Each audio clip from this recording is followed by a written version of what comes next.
good evening po sa lahat. Nandito na naman po ang inyong Mami Rosa. Ngayong araw na ito ako ay magluluto ng ginataan. So, ayan, kung nakikita ninyo, may umuusok-usok sa tabi. So, ay nagpapakulo po ako ng tubig para sa, unahin ko po muna yung pagpapakulo ng tapioca. So, ito yung tapioca. Nabili ko to sa Asian store. This is from a product from Thailand. So, ayan. Pakuluan ko muna siya para maging fur siya na ganyan lumaki mag-expand. So, yan. Tapos, later, magagayat na ako ng mga ingredients ko. Okay?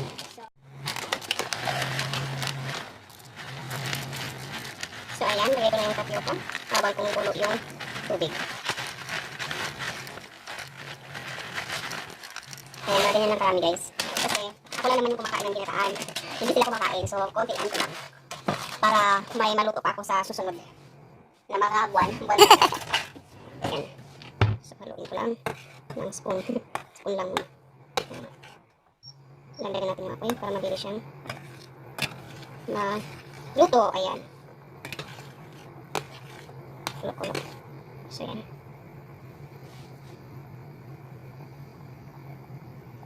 Pakuluan lang natin yan siya, guys. So, habang nagpapakulo, ako muna ay mag-asikaso ng aking channel. So, ayan na po yung tapioca pearl. After 40 minutes na slow cook. So, ganyan na po yung kanyang itsura. Okay, so, mag-umpisa na po tayong magluto ng ating ginataan.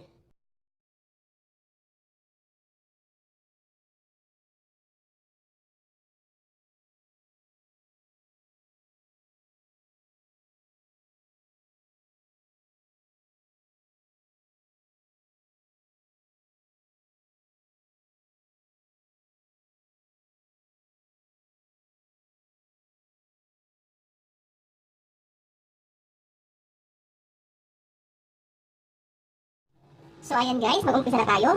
Nag-preheat na ako ng water with coconut milk. So, ayan. Inaluan ko rin din pala ito ng konting gatas, guys.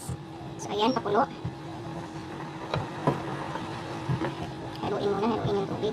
Kasi may mga bubbles siya. Ayan. Ngayon, pwede na siguro natin lagay. Ilahin natin yung medyo matagal lutuin. So, itong gabi at saka kamote. Yung kamote pala, guys, ano siya, purple yung kulay niya.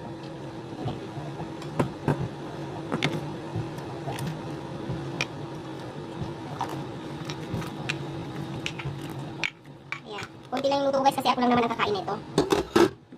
Ang aking taba-taba, hindi siya kumakain nito, pati yung aking mga junakis. So, ako lang mag-isa kakain nito, kaya konti lang. Konti ba yan? So, ayan. Pakuluin ko lang ng isang beses at ilagay ko na yung saging. So, yan yung aking ginataang halo-halo. Slovenian fusion. Kasi dito ka sa Slovenia. Piluto. Tsaka yung ingredients dito na rin binili. So, ayan. Wait lang natin kumulo. Pakuluin ang isang kulo.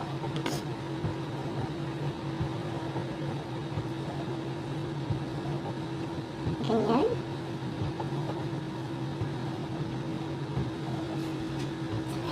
Takpan na muna natin siya, guys, para mabilis siyang kumulo.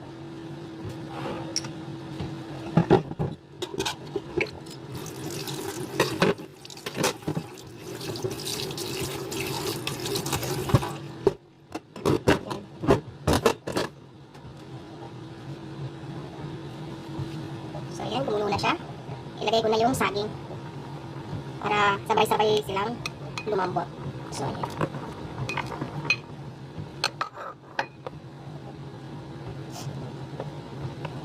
Tanggalin natin yung bubbles. Kasi, ano siya. Remove ko lang yung bubbles.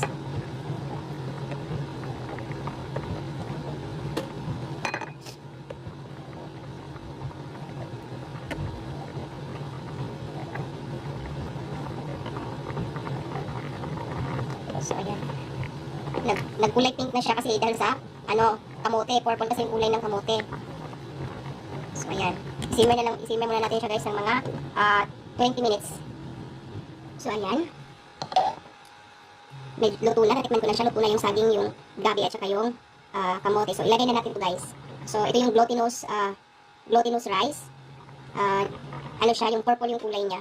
So, ayan. Nabili ko yan siya sa Asian store sa Austria. So, ayan. Kunti lang. Kinuntian ko lang siya kasi marami lang sahog eh.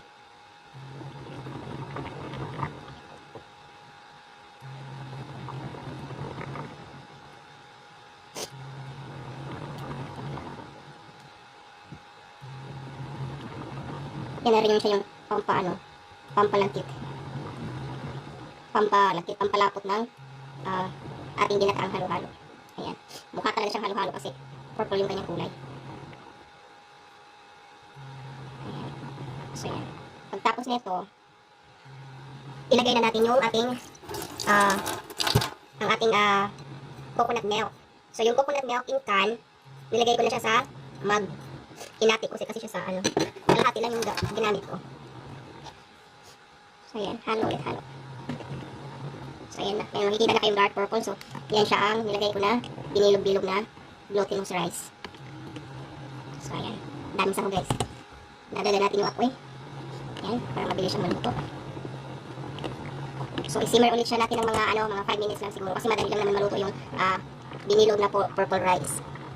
Purple gluten. So, ayan guys.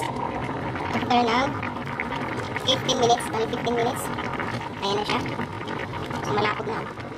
Ngayon, ilagay na natin yung ating yan, langka. So, mabango na siya guys. Super bango niya. Ayan. Ilagay na rin natin yung ating sago. So, ayan. I-stay na ko siya. Wala nang sabaw. Puro na siya, bongga. My God, ako lang mag-isa kain nito. Puntahan niyo ako dito. Tulungan niyo ako kumain nito. Ang dami. Ayan.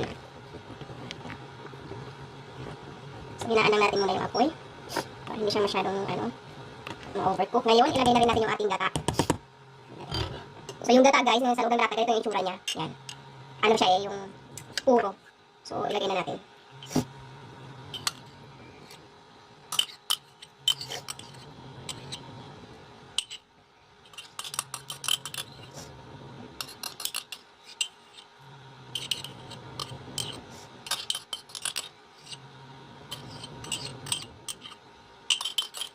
Talaga simukin. Kailangan simukin. Ayan. Ayan na siya. Tapos, timplahan na rin natin siya guys. Konting sugar lang kasi yung kanina, yung langka, jackfruit, is nakababad na siya sa syrup. So, matamis yung syrup. Kaya, bawasan, konti lang yung sugar na ilagay natin. So, ayan. Super lapot niya. Haluin na muna natin maigi. So, ayan. Halo-halo, halo-halo. Make sure na kasi didikit ko sa ilalim dahil nasa malagkit. Yung malagkit na bilog-bilog. Kaya careful lang. So, ayan. Naging isang kaldero na siya, Diyos niyo. Ako lang mag-isa kakain ito. So, ayan. I-simmer lang ulit natin. Mga 5 minutes. Simmer. Ay, timplahan pala muna natin. Timplahan natin ng konting sugar lang. Konti lang. So, ayan sugar. 1 kutsara, 2 kutsara, 3 kutsara, 4, 5. So yan, 5 kutsara lang guys. Para hindi siya masyadong matamis. Haluin mo na ulit.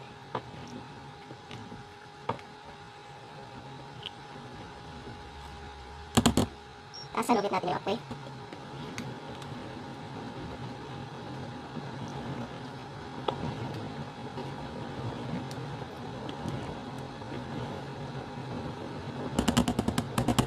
Yan, simmer lang ulit natin siya guys. Bawas ang konti ng apoy para hindi siya umapaw. Ayan. So yan na guys, yan na ang ating ginataang bilo-bilo.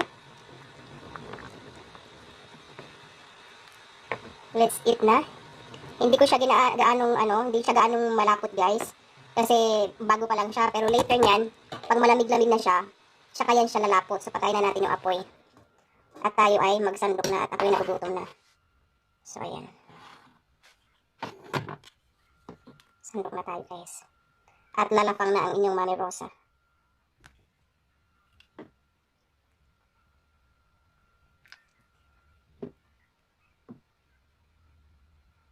Super dami.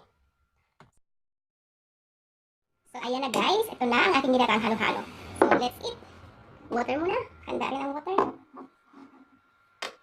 Tikman natin kung masarap ba.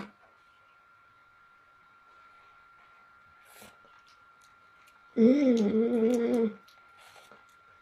Yummy, yummy. So yummy, guys. Bagay na bagay pag may sakit ka at saka malamig ang panahon.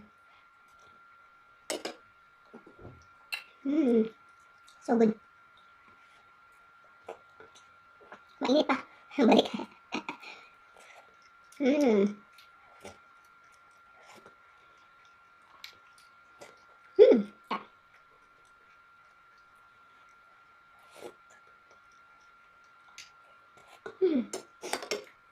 So good, so delicious.